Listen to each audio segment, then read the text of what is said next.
¿Pianos o motocicletas? ¿Qué es lo primero que se te viene a la mente cuando alguien te dice el nombre de Yamaha? Curiosamente, esta marca ha sido capaz de hacerse con el liderazgo de dos industrias totalmente distintas, haciendo que mucha gente la conozca por ambas. ¿Cuál ha sido su historia y cómo ha logrado esto?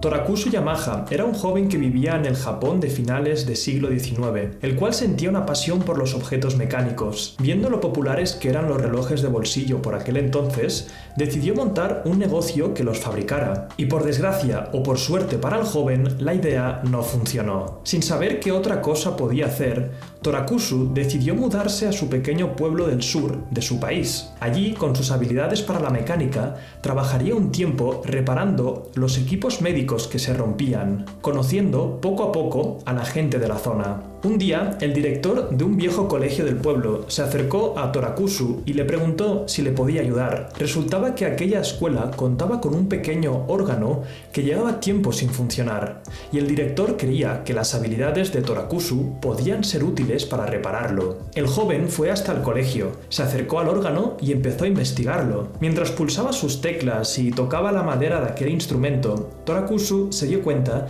de que estaba ante algo que resonaba con él. El joven mecánico consiguió repararlo y, tras aquel encuentro, decidió que iba a fundar una empresa dedicada a reparar órganos. Fue así como Torakusu empezó a importar órganos desde Europa que estaban rotos, los reparaba y luego los vendía por Japón. Tras un tiempo, el emprendedor había aprendido lo suficiente de esos instrumentos como para ser capaz de fabricarlos él mismo, y en 1887 creó su propio órgano, fundando con él Yamaha. La compañía que Torakusu había creado pronto empezó a ganarse un nombre en Japón y no tardó en empezar a exportar sus órganos a otras partes del planeta. En el año 1900 fabricarían su primer piano y poco a poco Yamaha se iría expandiendo por la industria musical. Sin embargo, unas décadas más tarde, la situación mundial haría que Yamaha tuviera que dar un giro a su negocio. Cuando estaba introduciendo sus guitarras en la década de los 40, la Segunda Guerra Mundial estalló con fuerza, afectando a Japón, y Yamaha se vio forzada a ayudar a su gobierno. Hacer pianos les había hecho muy buenos en el sector maderero y la carpintería, con lo que el gobierno los llamó para que fabricaran aviones y barcos paramilitares. Fue en este proceso en el que Yamaha empezó a conocer cómo funcionaban los motores de estos vehículos, reparándolos y eventualmente fabricándolos. Y así la empresa dejó de lado la industria musical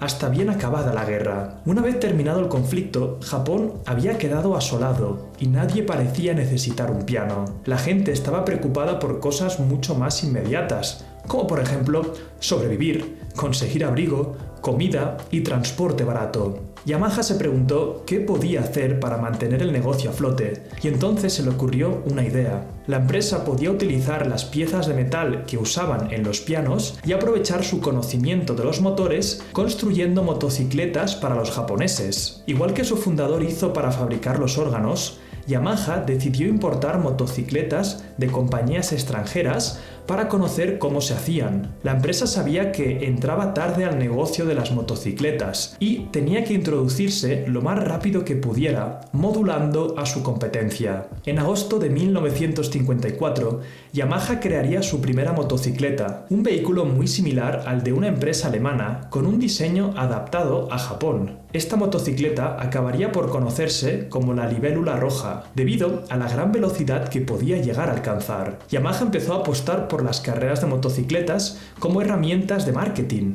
y así poder destacarse de toda su competencia. El foco de sus vehículos estaba en el rendimiento que podían tener y las carreras eran una buena forma de demostrarlo. La estrategia fue todo un éxito. Yamaha empezó a ganar muchas carreras nacionales con sus motos y con cada victoria más gente deseaba comprarlas. El éxito que sus vehículos estaba teniendo pronto haría que la empresa tuviera que tomar una decisión que acabaría por marcar el futuro de la compañía. Desde hacía décadas, Yamaha se había estado dedicando con éxito a la industria de la música, Sin embargo, ese no era el mejor momento para esta. Por otro lado, el sector de las motocicletas prometía mucho, pero acababan de llegar a él sin saber si podrían mantenerse en el largo plazo. Yamaha podía centrarse en la nueva industria de las motocicletas dejando de lado la música, con el riesgo de que fuera una moda y no hubiera marcha atrás. O bien podía centrarse en los instrumentos musicales donde era experto, luchando por sobrevivir en un momento en el que poca gente los buscaba. Sorprendentemente, Yamaha no se decantó por ninguna de estas dos opciones, o más bien eligió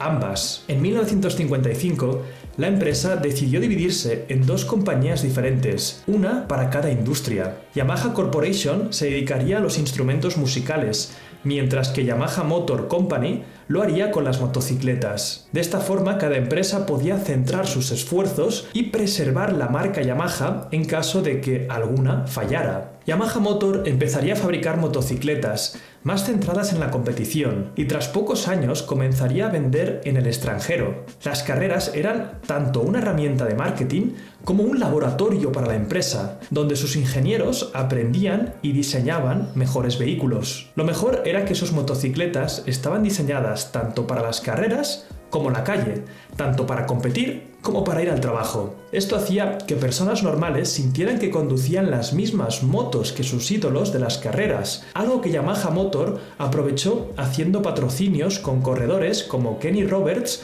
o Wayne Rainey. Por su parte, Yamaha Corporation consiguió remontar el bache que estaba pasando la industria de la música. El gobierno japonés acabó implantando la asignatura de música como obligatoria en las escuelas, algo que ayudó muchísimo a la empresa para vender instrumentos. Además, Yamaha inició un programa de enseñanza musical que poco después fue respaldado por el gobierno, consiguiendo expandir aún más la pasión por la música. En apenas unos años, la compañía volvió a brillar y a vender instrumentos por todas partes del mundo. A día de hoy, Yamaha Corporations y Yamaha Motor siguen tan activas como cuando se separaron. La primera, más allá de los instrumentos de música, tiene un gran negocio en los equipos de audio, y la de motocicletas se ha ido expandiendo a vehículos marinos, generadores eléctricos e incluso robots. De hecho, a pesar de ser independientes, Yamaha Corporation sigue teniendo algo menos del 10% de las acciones de su compañera. Quizás sean empresas distintas, pero ambas persiguen crear productos bellos y de gran calidad para expandir el prestigio de su marca. Desde luego, Yamaha ha tenido una historia llena de retos para llegar al punto en el que está ahora, dedicándose a industrias tan distintas como los instrumentos y los motores. Aunque en el fondo, Yamaha no está haciendo más que crear dos tipos diferentes de música, ambas impactando en nuestras emociones humanas. Y ahora, como siempre, vamos a por las lecciones principales. La número 1 para mí es algo curiosa, pero es: no te obsesiones con emprender. ¿Qué quiero decir con esto? Si te fijas en el caso de Yamaha, su fundador al principio simplemente aprendió diferentes habilidades que luego, si te fijas, le sirven para arreglar ese órgano y darse cuenta de una oportunidad. Cuando a veces te obsesionas por emprender, te dejas de lado otras cosas, otras habilidades, otras actividades que puedes hacer que te van haciendo introducirte en mercados y en oportunidades. Veo mucha gente que se obsesiona solamente: quiero emprender, quiero sacar algo ya, cuando a veces es un proceso que es mucho más largo. Es interesante testear, probar, incluso trabajar y luego ver qué huecos vas viendo ahí en el mercado. Lección número 2, no reinventes la rueda. Fíjate que Yamaha lo que hizo ambas veces es traer los órganos, luego vio cómo funcionaba ese órgano, lo reparaba y los vendía en Japón. Igual con las motos, las trajo, vio cómo funcionaban y creó algo diferente pero parecido. Con esto quiero decir, a veces queremos empezar desde cero nuestra propuesta de valor. Oye, ¿qué hay en el mercado? ¿Y qué puedo hacer yo mejor que eso? Es mucho más interesante. Y por último, yo siempre digo que el foco, tanto personal como empresarial, es súper importante. Fíjate que Yamaha llegó a un punto que tuvo que elegir entre motos y música. Y es verdad que se quedó con las dos, pero hizo una estrategia muy interesante y es separar las empresas. Porque si tienes a todo tu equipo y les vas diciendo: ahora hay que mejorar los pianos, y al mismo equipo le dices: y también mejorar los motores, el cerebro no coopera con eso. Yo creo que el foco empresarial y personal es esencial.